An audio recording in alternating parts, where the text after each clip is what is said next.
Figure it out. Hello, this is Adam Koralik from Figured Out Productions. The following video is a video of some kind, and I hope you enjoy it.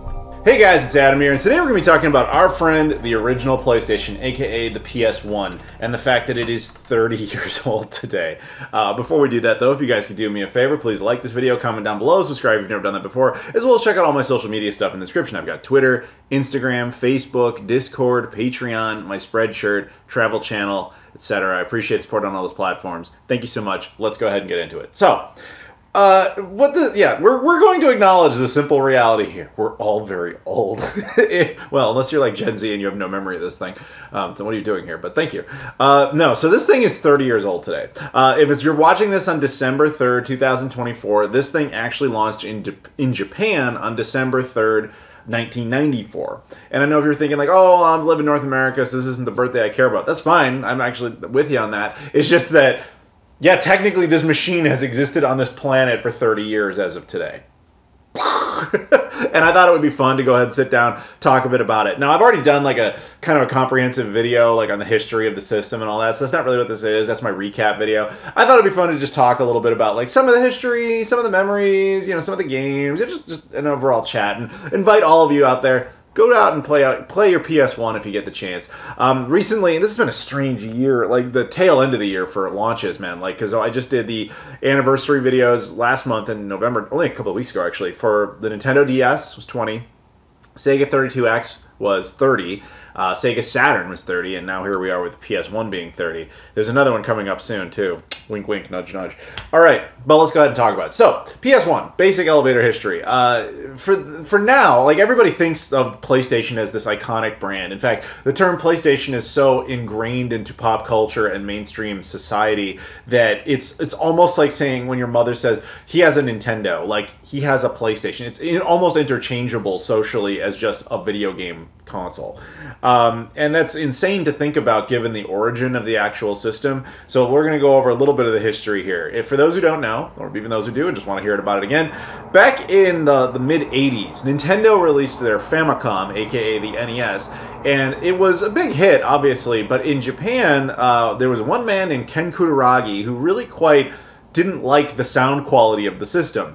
He worked at Sony, obviously, and he thought Sony could do better than this. Let's make better sound chips. So in 1988, they basically make proof of concept. They take it to Nintendo and say like, we can do better sound chip for you, a better sound chip for you. And Nintendo agreed, and they said, okay, cool. They sign a deal together, and then the Super Nintendo actually comes out with Sony's sound chip in. You can take one apart. There's a Sony sound chip in there. And the two of them were getting along very well. And they eventually had this idea that what if we made a system together? You know, and it had Sony's own proprietary, like Sony's a big conglomerate in technology, Nintendo, this big game, you know, big name in gaming, the biggest name in gaming. What if we worked together to make like the ultimate system? On paper, great idea. You know, it's to the point where they cut deals together and they said, okay, let's go ahead and build some prototypes, etc. Now, I've actually done videos on what is now known as the PlayStation 0 or Nintendo PlayStation prototype. You can see them on this channel, like full history of that system. But basically what comes of that is Sony builds the actual unit. It has a Super Famicom, also known as a Super Nintendo cartridge slot, but then it has a disk drive. Now that machine was actually built by Sony. It was authorized by Nintendo, but it was built by Sony. And Sony had complete control over the disk drive format known as the Super Disk. Now that disk format was locked into a contractual agreement all the way back from that initial deal with the sound chips back in 1988. So as they're getting closer to launching this thing, as known as what would have been known probably as the Nintendo PlayStation officially, when it actually would have been released, it was called the PlayStation. It was basically meant, the disk drive format was basically meant to be like an upgraded, think Sega CD, for the Super Nintendo, except all in one unit. And that disc format would have allowed for new games to be built for it. And if you ask me, based on using the Nintendo PlayStation prototype in the past, it would have maybe allowed for what we now think of as like DLC discs for pre-existing Super Nintendo games. So think like Super Nintendo games, but they have special music CD discs to go with them, so they'd have better scores, or maybe FMV sequences, whatever it is. That kind of was what seemed to be the idea they were going for. Everybody's on board with this project up until one very specific point. Very close to launch, one of Nintendo's lawyers goes back and starts rereading all the contractual terms of the project. And in there, it more or less says, FYI, anything created for the disc format is property of Sony, and they will see all proceeds. Nintendo looks at that and goes like, wait a minute.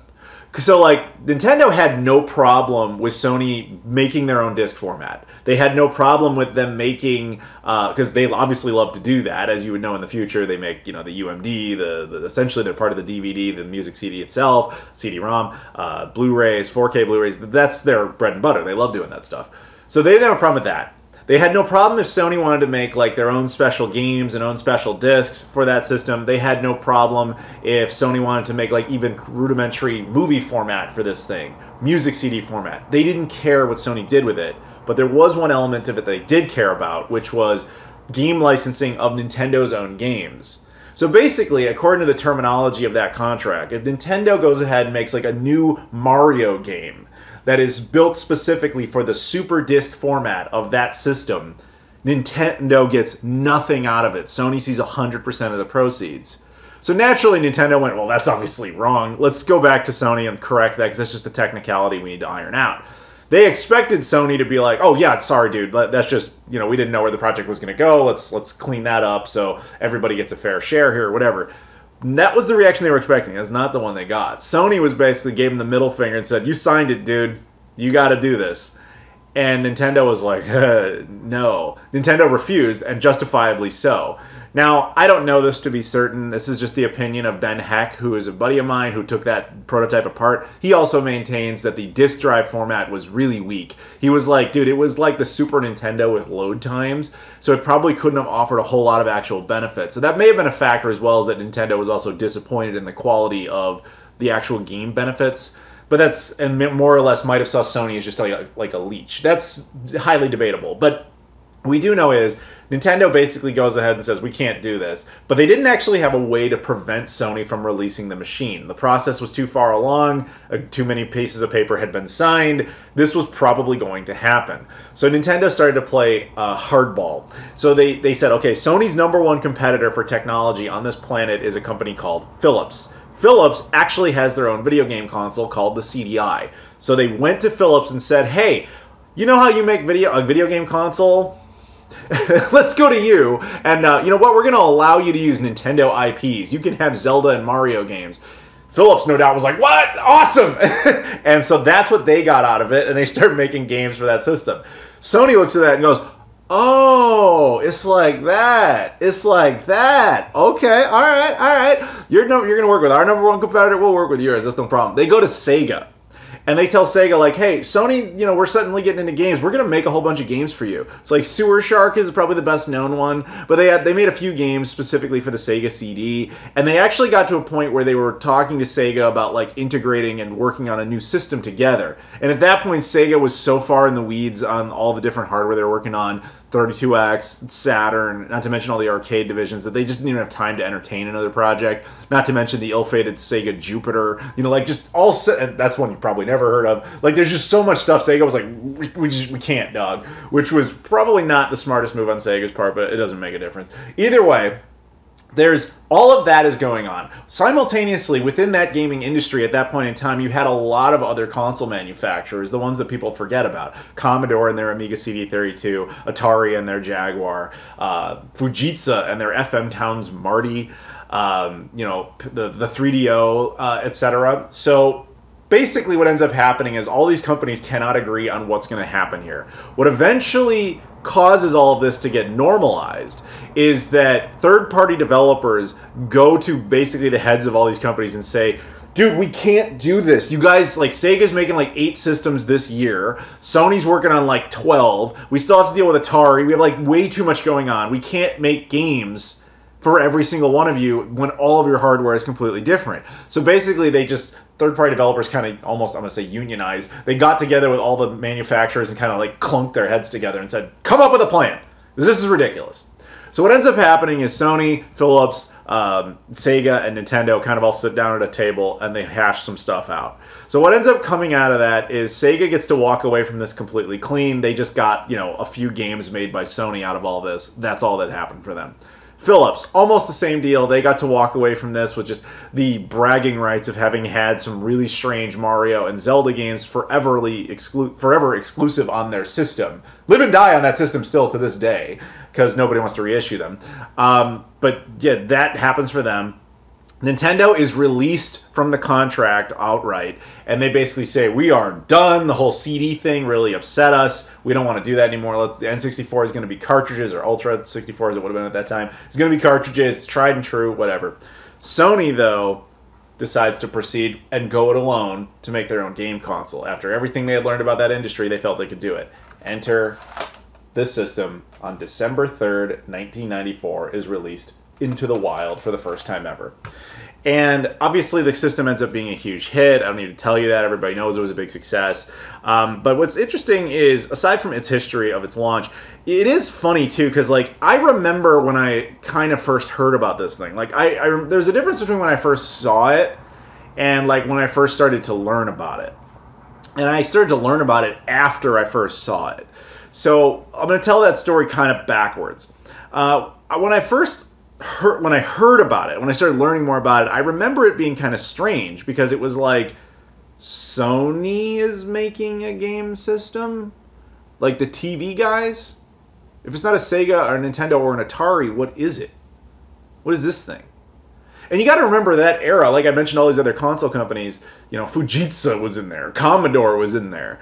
There was no reason to think Sony would be special amongst any of them. There was just another name. We could have lived in an alternate timeline where the PlayStation was a flop like the CD32, and like only guys like me are like, does anybody remember the PlayStation and its 13 game library? Man, what a mistake by Sony. Like, it could have been that timeline. I maintain that while this PS1 did a lot of stuff really right, Sony did a lot. They tried really hard with this thing. They had a lot of really good ideas. They also, in a lot of sense, lucked out by the fact that their competition really constantly screwed up. If you think about all the other systems in that era, Sega was out of control, making way too many different pieces of hardware that they could not standardize. And then when they ultimately settled on the Saturn, they also made a system that was really complex and genuinely irritated developers. Nintendo blatantly ignored what developers wanted, sticking with cartridges, which was far more expensive to mass produce. And then on top of that, they had a long track record of really irritating third-party developers by locking them into bad contracts, something that's really ironic considering this history. And then you had the other companies like Atari, and the Jaguar was just too complex, and so it basically was like all these other systems. The 3DO was too expensive. FM Towns Marty and Commodore CD32 were too irrelevant because they really only could come out in one country or another. Stuff like that. They had every single one of these things had a problem. PlayStation had like not any real problems. It was a disc-based console, which meant it was easy to mass-produce games. Just a little bit of plastic, press, stamp, move on. And then game development itself was also less complex than, say, the Saturn was, because Sony had actually intentionally designed it to be really easy for people. Not that Sega went out of their way to make it difficult. They just didn't do a good job of making it easy, if that's a better way of phrasing it. Anywho, so they kind of found a hole, and they poked through it, and that has created the entirety of the PlayStation brand we know today. And in a lot of ways, the world is better for that success, because there's some really good experiences that came out of this thing. So that's kind of what I remember, ultimately thinking about the climate of the time, but that's actually not the first time I saw one. The first time I ever saw one, I was at my cousin's house, and this must have been like November of 95, something like that. It was definitely 1995, because the system didn't launch here until, I think, September of 95, and I know they had one relatively early on, so it must have been a couple of months into that, because I remember seeing it there, saw it under their TV, and I looked at it, I'm like, what is that thing? Because that's where their Genesis had used to be. And it was no longer there. This was there. And I said, and it had controllers coming out, and I was like, what is this thing? And so my cousin's like, oh yeah, it's this like video game system. And he, fires it up, and he puts on Twisted Metal. It was the first game I'd ever seen run on this thing, Twisted Metal 1. And it just like blew my mind. You know, like I couldn't believe what I was seeing, especially at that age, because I would have only been like 8, maybe. You know, no, at that point I would have been 7. No, I would have been 8. I would have been 8. I would have been 8 years old, seeing this thing for the first time, and I was just like, you have to understand, I actually knew a kid who had a 32X, and he loved virtua racing. So that's what I thought the 5th generation was going to look like. And then when I go from that to this, I was just like, it was a totally different experience. You know, it didn't look so like polygons. It looked a lot cleaner. It had way more detail. It was actually interesting to play, you know, etc. And it had storylines, and it just, there was so much about it that was just so crazy to me. So I was like, okay, I kind of want this thing. What is this thing? Tell me more. And then after that is when I started learning more about like Sony making it, and then I was like, what? Like that's when that all came into play. But around, I want to say like, or shortly after that, you got to keep in mind December was coming up. I happened to, you know, obviously Christmas is around then, but also my birthday happens to be in December. So actually, from the time of this video, in a few days, I'm going to have a live stream, I'm sure, on this channel. So happy birthday to me, I guess. But we'll all hang out. Anyway, so basically, my mom decides, okay, it's been a few years, you know, do you want a new video game system? You can have that. And so she took me to Toys R Us, and the intention was to get this. This was going to be that big, like, December gift, either for my birthday, Christmas, both, whatever you want to think of it as. I think, if I remember correctly, it was really my birthday gift, and then on Christmas itself, I would end up getting some games with it, like that type of thing. So she takes me to Toys R Us. Now, this thing was still like $300 at that point. Now, if I recall correctly, the Sega 32X was basically in clearance bins. It was like $50 for the system, and all the games were marked down because they were really just trying to get rid of them. As a kid, I did not know that meant the system was over. To me, it was just like, oh, it's cheaper, and it's, you know, that's a good deal. It's a sale, you know, whatever I thought at 8 years old. So I went in there with the intention of getting this. And I knew by getting it, I was just going to get whatever demo disc came with the system, and I was not going to have any games. That was fine. But my mom basically pointed out, she's like, and she didn't know anything about video games, to be fair, but she was like, well, this thing, you know, your friend has that. Do you want one of those too? So you guys have the same thing. That one's much cheaper. So if you get that, she's like doing the math. She's like, you can get like 10 games or whatever with it. Like it seemed like a much more appealing deal to get the 32X and all the games. And I remember sitting there in Toys R Us, kind of like, I even got to the point where I picked out a bunch of 32X games. Like, I was like, I think this is what I'm going to do. I think I'm going to get the 32X and all these games and just kind of forget about this thing. Because it's Sony. I don't know if this thing's going to be, like, any good. Maybe it was just that one game I liked. Whereas I know Sega, and, you know, Tim's got one. That was my friend's name. And, you know, we could play games together and look at all these games. It's going to be so great. But then, as I'm sitting there, going over this, something in my mind just says, don't do that. You know, there's something about this thing that's special. Maybe do that. And I went, eventually I just decided, okay, no, I came in here to get the PlayStation, and that's what I'm getting. Obviously, correct choice. As much as I love Sega, obviously, it's like, I do. This was objectively the better system. In fact, what I didn't understand at that point, of course, is the 32X was not even being supported anymore. They were basically just getting rid of it. So it would have been very disappointing.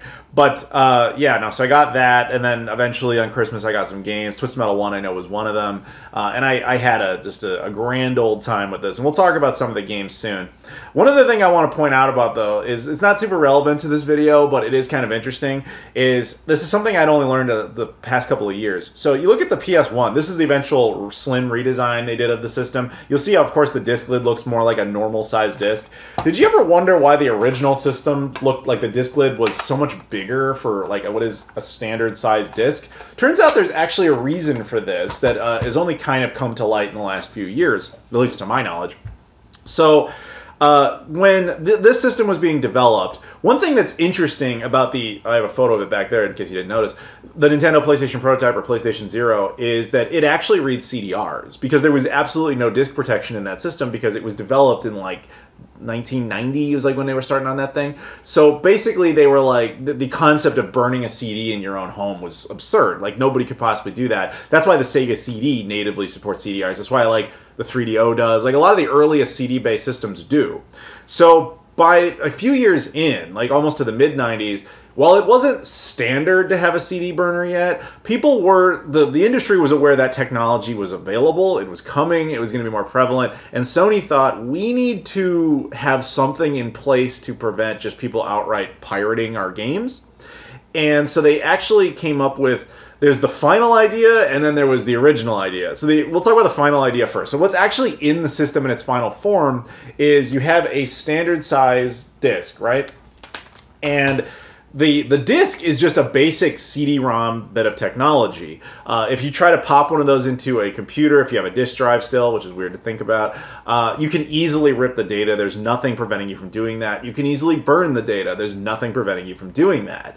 So they were like, there was no great method on how to make a disk format the system could read that could also be blocked out by a computer. They just couldn't really predict that well enough. But they did have one weird advantage, which is, so these are what are known as pressed disks. They're not burned. They're not a CD burner or anything. Like this is assembled in a factory. It's all pressed together.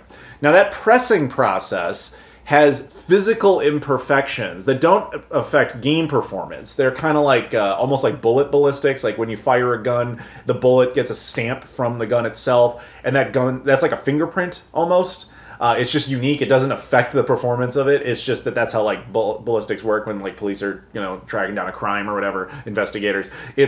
There's like, you can detect which gun it came from because of the unique physical print it leaves on there. The same thing actually works with disc pressing.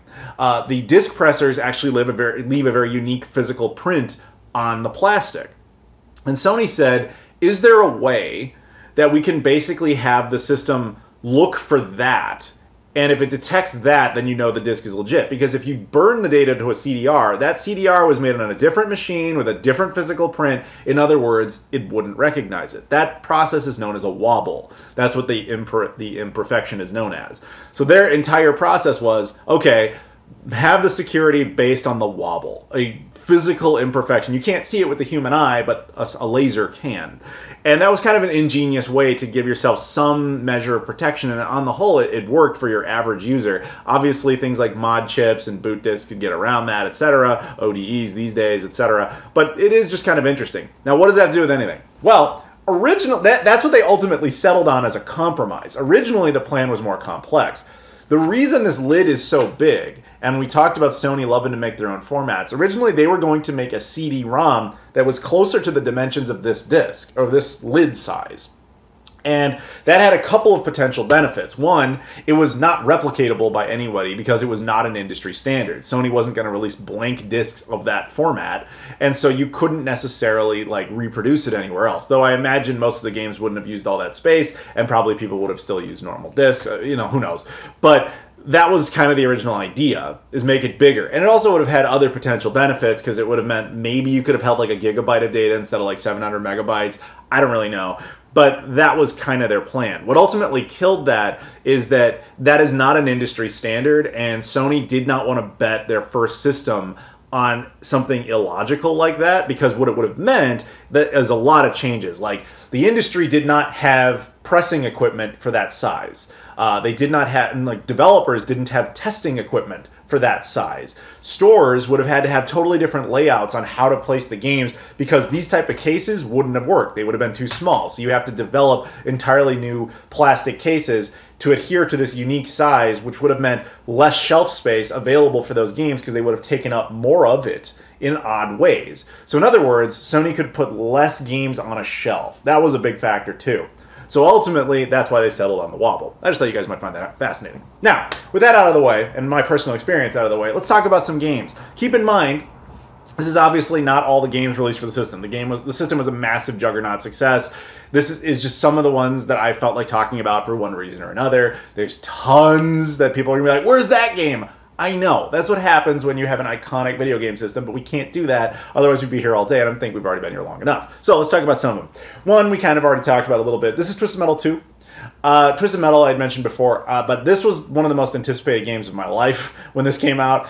I loved it. This is still one of my favorite games of all time. This is still a game I can sit down and go back to. Admittedly, when I do replay it, though, I like to play it on like the PS3 or PS2. Not so much the actual PS1, but occasionally, if I get truly nostalgic, it's kind of fun to play it on there.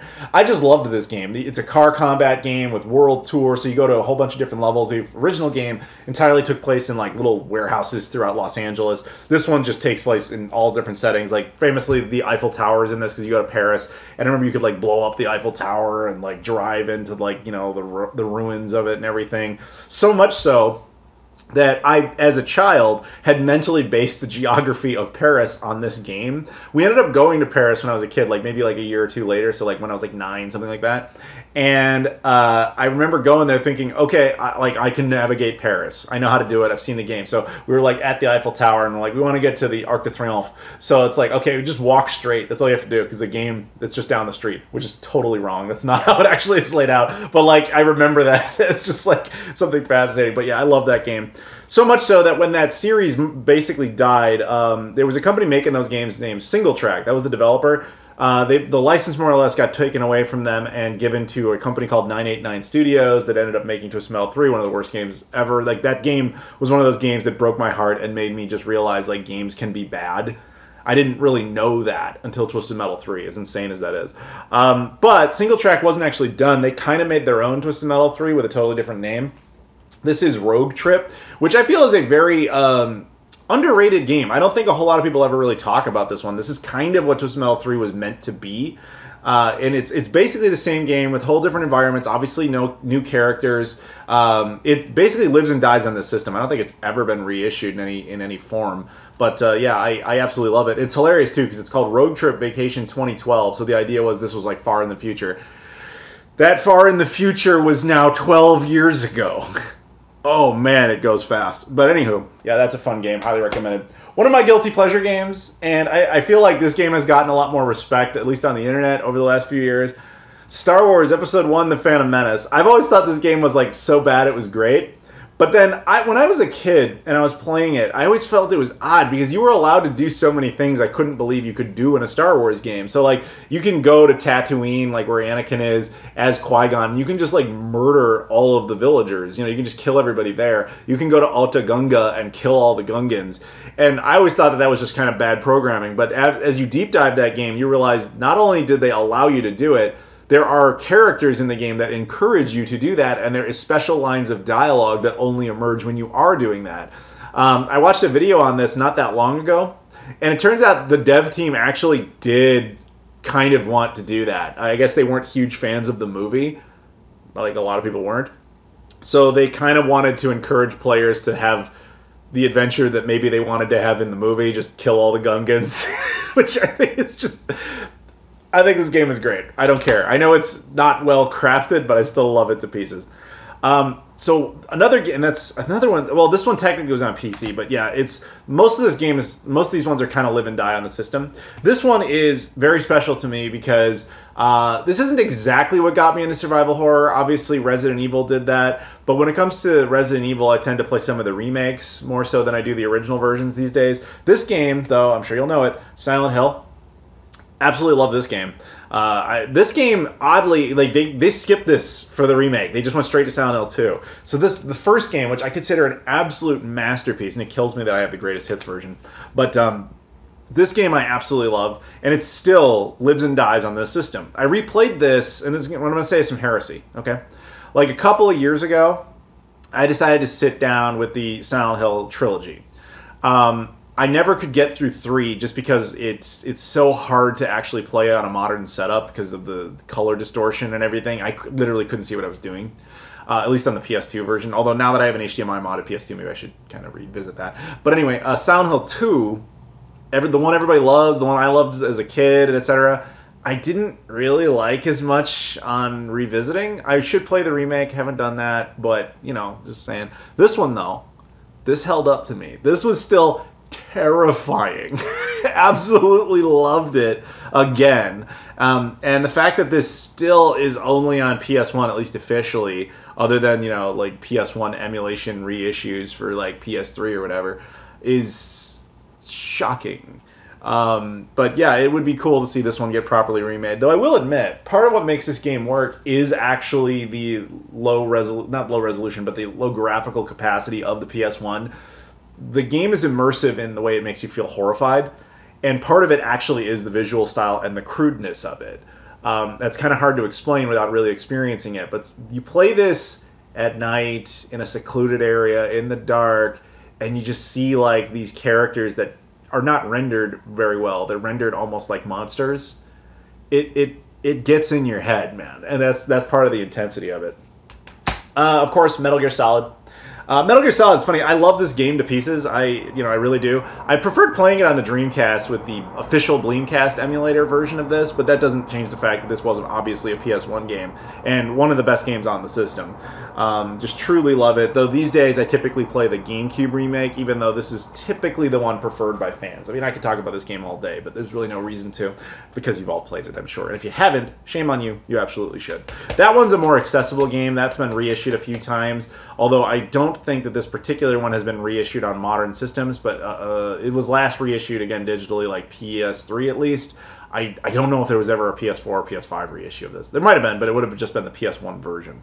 To my knowledge, Konami has never done like another reissue of it. But if I'm wrong about that, because they did do a Metal Gear Solid collection like last year, I don't remember if that was on there or not. And if I'm wrong, then that's because I don't own that game, so I just don't remember. Anyway, that's some of the examples. Play those games; they're good. I want to show you some, of course, Japanese imports, because we are celebrating the launch of it in Japan, effectively.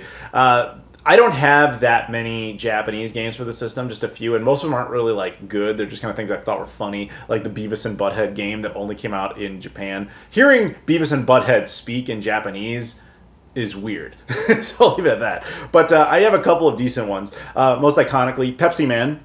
Pepsi Man, if you don't know, was a big character, a mascot in Japan to promote Pepsi, who would just go around as like this superhero-like figure just encouraging you to drink Pepsi. He had his own game on PS1, kind of a harder game to find now. It's actually kind of fun. It's like you're running along, and it's like a weird 3D-ish running platformer of sorts, but it's actually pretty cool. A game that I'm sure is going to live and die on this system, because I do not think there's any chance this game ever gets reissued because of what it actually is, but yeah. Another one, and I've talked about this many times in the past, this is a game called Gunner's Heaven. Technically, this came out in Europe under a different name if you want that version instead. This would be the more affordable one. This is effectively the sequel to Gunstar Heroes on the Sega Genesis. A really cool run-and-gun game. One of the really good, like, 2D run. Like, this game really should have been on the Saturn. It looks like a Sega Saturn game. It looks like one that really just was like, hey, I'm going to run along the side and just have really cool visuals and everything. And this is not really what, when you see this game, it's not a game you would associate with the PS1, because it just doesn't look like something that would be running on it. Not that obviously the PS1 could run it. It just doesn't come off that way. This feels to me like a game they had developed for the Saturn and then just put it on PS1 instead. I don't think there's any truth to that statement, but it's just how it feels. But either way, it's a really good game. European exclusives, I don't have that many of those either, and most of the ones I have are, again, really bad, because the European stuff is all that Phoenix release stuff, which if you're not familiar with them, third-party developer that's stuck around just making absolute trash. Like, literally the worst things. They would take, like, whole animated movies, stick them on a PS1 formatted disc, and the animated movies were, like, animated by, like, one guy who just did every voice of every character, and it was always the same voice. That company would carry on to the PS2 anyway. So there's not a whole lot of PS1 games I have from Europe that are actually worth going at, because as far as exclusives go, but I do have a couple. One, as I mentioned, I like my survival horror, so this is Chaos Break. This was a game, I forget who developed this. Well, it's Eon Digital. Basically, this was a Resident Evil clone. This was released in Japan as well. The European version is in English, which makes it more accessible. Unlike Gunner's Heaven, which is, you don't really need that. The language barrier is irrelevant. But in this case, it's kind of important to follow the story and see what's going on. This is a really fun game. Again, if you like your Resident Evil, it's like, it plays like Resident Evil. The same, type of controls and, the fixed screen and all that sort of stuff. But it's a fun one. The other one I got, which is a weird light gun shooter, so these days I can't really play it, but I wanted to point it out just for the fact that it exists. Extreme Ghostbusters: The Ultimate Invasion. It's like a light gun game to my recollection, and again, it's been a while since I dived into it. So it's not something I can sit here and say, like, oh, I love this game and I have great fond memories of it. I think I found this in a store in Paris, actually, speaking of Paris. But yeah, I really wanted it just because it's the Ghostbusters franchise, and it was exclusive to the PS1 in Europe. And the Extreme Ghostbusters was like a weird 90s show that I don't think a whole lot of people remember these days. But yeah, it had a game on PS1 in Europe. Now, before we go, so the PS1's obviously been wrapped up for quite some time, but its legacy lives on. We're actually at a point now where people are like making new PS1 games, sort of. This is actually an example of it. This is the Resident Evil D-Make collection. This includes fan-made remakes of Resident Evil 0, based on the N64 D-Make version, Resident Evil Outbreak D-Make, and Resident Evil 4 Mercenaries D-Make, which Mercenaries was like a side quest. So it's not like the full game of Resident Evil 4 has been recreated here. This is actually like well produced. It's on very nice discs, full manuals and everything. Technically they're CDRs, so they have black bottoms. They're black bottom CDRs, so they look legit, but you do require a modded PS1, PS2, or PS3 to run them. But the point is, there are people now who grew up with the system, who are in development, who are just like, I think I want to bring some love over to that system. But because of, ironically, that whole wobble thing, it can never really open up the way, say, the Dreamcast scene did. But that said, there's still people putting a lot of effort into that, and I think that's really cool. Plus, these days, getting around that security stuff is really not that hard on a PS1. But the fact that this even exists is really awesome. And it should be a reminder that today is a very important day to go out and play your PS1 and just enjoy everything the system had to offer. Because I'm sure you guys had totally different experiences like Final Fantasy and all those sorts of things. Obviously the Resident Evil games, as I mentioned before. There's a lot, Parasite Eve, all that sort of stuff. There's just, you can go on about the game list on this system forever. You really can. But we won't, because the video must end at some point. So, do me a favor. Give me some comments. Talk to me. Like, tell me your stories about the PS1. Are you going to go out and play it today? I'm curious. And if you could do me a favor, and aside from that, just leave me a comment in general. Like the video, subscribe, and check out all the social media stuff in the description. You can follow me on Twitter, Instagram, Facebook, Discord, Patreon. Really appreciate that. Spreadshirt if you want to buy some merch or whatever, etc. You can also watch my travel channel called Flying and Eating, where we just take adventures around the world. There's all sorts of content down there I'm sure you guys will enjoy. So thank you very much for watching, and I'll see you all later.